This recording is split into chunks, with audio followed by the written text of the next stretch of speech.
بیوی جب اپنے مسائل شوہر کو بتاتی ہے تو اس کا یہ مطلب نہیں ہوتا وہ شکایت کر رہی ہے، بلکہ وہ آپ پر اعتماد کرتی ہے۔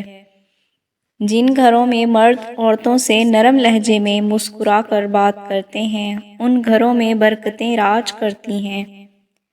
جس طرح استری کرنے سے کپڑوں میں جان آ جاتی ہے، بالکل اسی طرح سب کے سامنے عزت دینے سے بیوی میں بھی جان آ جاتی ہے۔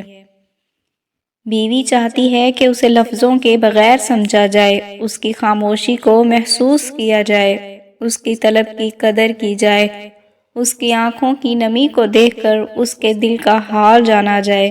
ہاں، بیوی چاہتی ہے کہ اس سے ایسی محبت کی جائے کیونکہ یہ واجب المحبت ہونا چاہتی ہے۔ استغفر اللہ دل سے نکلے یہ الفاظ ہیں جو ہزاروں گناہ مٹا دیتے ہیں۔ صبح جلدی صرف 4 چیزیں اٹھاتی ہیں: محبت، ماں، محنت اور مجبوریاں۔ بہترین ہم سفر کی سب سے بڑی خاصیت یہ ہے کہ وہ آپ سے اختلاف اور ناراضگی کے باوجود بھی آپ کا خیال رکھنا اور فکر کرنا نہیں چھوڑتا۔ حرام تعلق کبھی حلال نہیں بنتے، خواہ آپ کے چاہنے والے آپ کو سحری اور فجر کی نماز کے لیے ہی کیوں نہ اٹھاتے ہوں۔ شوہر کا لاپرواہ ہونا بیوی کو نفسیاتی مریض بنا دیتا ہے۔ نبی کریم صلی اللہ علیہ وسلم نے ارشاد فرمایا، تم میں سے کسی شخص کے لیے بہتر ہے کہ اس کے سر میں لوہے کی کیل ٹھونک دیے جائیں، بجائے اس کے وہ کسی نامحرم کو چھوئے۔ ایک بیوی کو اپنے شوہر سے جو سب سے قیمتی اور ضروری چیز چاہیے ہوتی ہے وہ ہے اس کا احساس اور عزت۔ جب شوہر اپنی روٹھی بیوی کو پیار سے مناتا ہے تو اللہ پاک کو اس کی یہ ادا بہت پسند آتی ہے۔ بیوی اپنے شوہر سے اس وقت تک لڑتی یا ضد کرتی ہے جب تک اس سے پیار کی امید ہوتی ہے۔ جب وہ امید ختم ہو جاتی ہے تو وہ لڑنا اور ضد کرنا بند کر دیتی ہے۔ عورت کی بربادی کا وقت تب شروع ہوتا ہے جب اسے مختلف مردوں سے اپنی تعریف سننے کی عادت پڑ جائے۔ جو خوبصورت اور پاکیزہ بیوی مرد سے خود کو ایک درجہ کم سمجھ لے تو اللہ تعالیٰ اسے ماں کی صورت میں 3 درجے بلندی عطا فرماتا ہے۔ ہم ایسے معاشرے سے ہیں کہ اگر عورت اپنے شوہر کا دل جیت لے تو اس پر پہلا الزام جادو کا لگتا ہے۔ ہمیشہ بولنا نہیں پڑتا، تمہارے آنسو بھی اللہ سے باتیں کرتے ہیں۔ عورت کھلونا نہیں ہے اور نہ ہی زحمت، وہ رب کریم کی بنائی ہوئی ایسی خوبصورت نعمت ہے جو موت کی گود میں جا کر زندگی کو جنم دیتی ہے۔ قرآن پاک میں مرد اور عورت کی دوستی کا ذکر کہیں بھی نہیں ہے۔ اس متعلق اللہ پاک نے فرمایا ہے، اور جو تمہیں پسند ہو اس کے ساتھ نکاح کرو۔ اللہ نے عورت کو مرد کی پیشانی سے نہیں بنایا کہ وہ مرد پہ حکومت کرے، اور نہ ہی اس کے پاؤں سے بنایا کہ وہ اس کی غلامی کرے، بلکہ مرد کی پسلی سے بنایا تاکہ وہ اس کے دل کے قریب رہے۔ لڑائی جھگڑے کے بعد عورت کی خاموشی کا مطلب مرد اس کے دل سے اتر گیا ہے، اور مرد خوش ہوتا ہے کہ عورت دب گئی اور اس کی جیت ہو گئی، جبکہ یہ اس کی ہار ہے کیونکہ وہ عورت کو ہار گیا ہے۔ اگر مرد روزانہ 3 سے 5 مرتبہ اپنی بیوی سے اظہار محبت کرے تو عورت کبھی ڈپریشن کا شکار نہیں ہو سکتی۔ نکاح سے پہلے بچوں کی مرضی ضرور پوچھا کریں، آپ نبی کے امتی ہیں، زمانہ جاہلیت کے کافر نہیں۔ بیویاں جوانی میں مالکن، ادھیڑ عمر میں دوست اور بوڑھی عمر میں نرسوں کا کردار ادا کرتی ہیں۔ عورت پر پردہ اسے جچتا ہے جیسے قرآن پاک پر غلاف۔ قیامت والے دن فرشتے اعلان کریں گے کہ نظریں جھکا لو، فاطمہ بنت محمد صلی اللہ علیہ وسلم گزرنے لگی ہیں۔ محمد پاک صلی اللہ علیہ وسلم نے فرمایا، میری امت کے غریب کا حج جمعہ کی نماز ہے۔ تم سجدہ زمین پر کرتے ہو اور تمہاری صدائیں 7ویں آسمان تک جاتی ہیں۔ صرف قرآن پاک ہی وہ سچا دوست ہے جو قبر میں بھی آپ کا ساتھ دے گا۔ عورت کے لیے بہترین زیور پردہ ہے، اور پردہ دار عورتیں جنت میں میری بیٹی فاطمہ رضی اللہ عنہ تعالیٰ کے ساتھ ہوں گی۔ زندگی کی تلخیوں میں خوش مزاج بیوی کا ساتھ رب کی بہت بڑی نعمت ہے، جو اپنے میٹھے بول، وفاداری اور اپنائیت کے احساس سے شوہر کے سب غم دور کر دیتی ہیں۔ رسول پاک صلی اللہ علیہ وسلم نے فرمایا، جو خاوند رات کو بیدار ہو کر بیوی کو جگائے جس پر نیند کا غلبہ ہو رہا ہو تو اس کے منہ پر پانی کا چھینٹا دے، پھر دونوں اپنے ہی گھر میں عبادت کے لیے کھڑے ہو کر اللہ تعالیٰ کا ذکر کرنے لگیں، یعنی تہجد پڑھنے لگیں، تو اللہ تعالیٰ دونوں کی مغفرت فرما دیں گے۔ رسول پاک صلی اللہ علیہ وسلم نے ارشاد فرمایا، جس نے بیٹیوں کی وجہ سے خود کو معمولی سی بھی تکلیف میں ڈالا تو بیٹیاں اس کے لیے دوزخ سے بچاؤ کی آڑ بن جائیں گی۔